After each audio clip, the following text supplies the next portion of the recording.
کہا جاتا ہے کہ کسی گاؤں میں ایک صاحب کا اپنی بیوی سے جھگڑا ہو گیا۔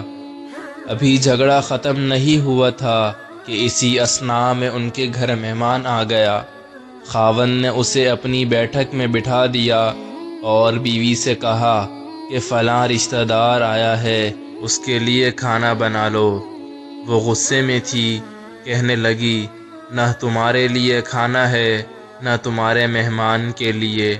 وہ بڑا پریشان ہوا کہ لڑائی تو ہماری اپنی ہے، اگر رشتہ دار کو اس بات کا پتہ چل گیا تو خواہ مخواہ خاندان میں بات ہوگی اور خواری الگ سے ہوگی۔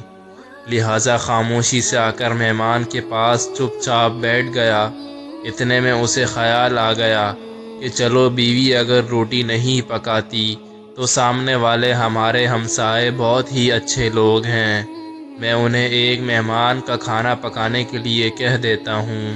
چنانچہ وہ ان کے پاس گیا اور کہنے لگا کہ بیوی کی طبیعت آج کچھ خراب ہے، لہٰذا آپ ہمارے مہمان کے لیے کھانے کا انتظام کر دیں۔ انہوں نے کہا ٹھیک ہے۔ وہ مطمئن ہو کر مہمان کے پاس آ کر بیٹھ گیا کہ مہمان کو کم از کم کھانا تو مل جائے گا، جس سے میری عزت بھی بچ جائے گی۔ تھوڑی دیر کے بعد مہمان نے کہا کہ ذرا ٹھنڈا پانی تو لا دیجئے۔ وہ اٹھا کہ گھڑے کا ٹھنڈا پانی لاتا ہوں۔ اندر گیا تو دیکھا کہ بیوی تو زور و قطار رو رہی ہے۔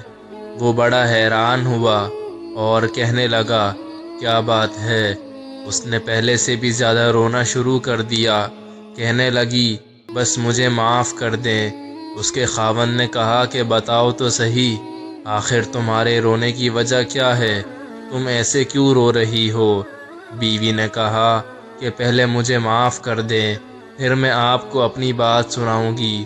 خیر، اس نے کہہ دیا کہ جو لڑائی جھگڑا ہوا ہے میں نے وہ دل سے نکال دیا ہے اور تمہیں معاف کر دیا ہے۔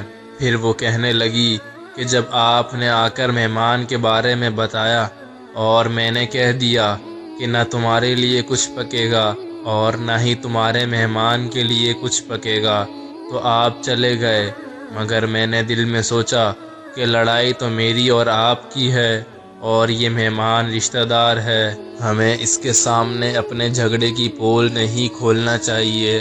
چنانچہ میں اٹھی کہ کھانا بناتی ہوں۔ جب میں باورچی خانے میں گئی تو میں نے دیکھا کہ جس بوری میں ہمارا آٹا پڑا ہوتا ہے، ایک سفید لباس شخص اس بوری میں سے آٹا نکال رہا ہے۔ میں یہ منظر دیکھ کر سہم سی گئی۔ وہ مجھے کہنے لگے کہ اے خاتون، پریشان نہ ہو، یہ تمہارے مہمان کا حصہ تھا جو تمہارے آٹے میں شامل تھا۔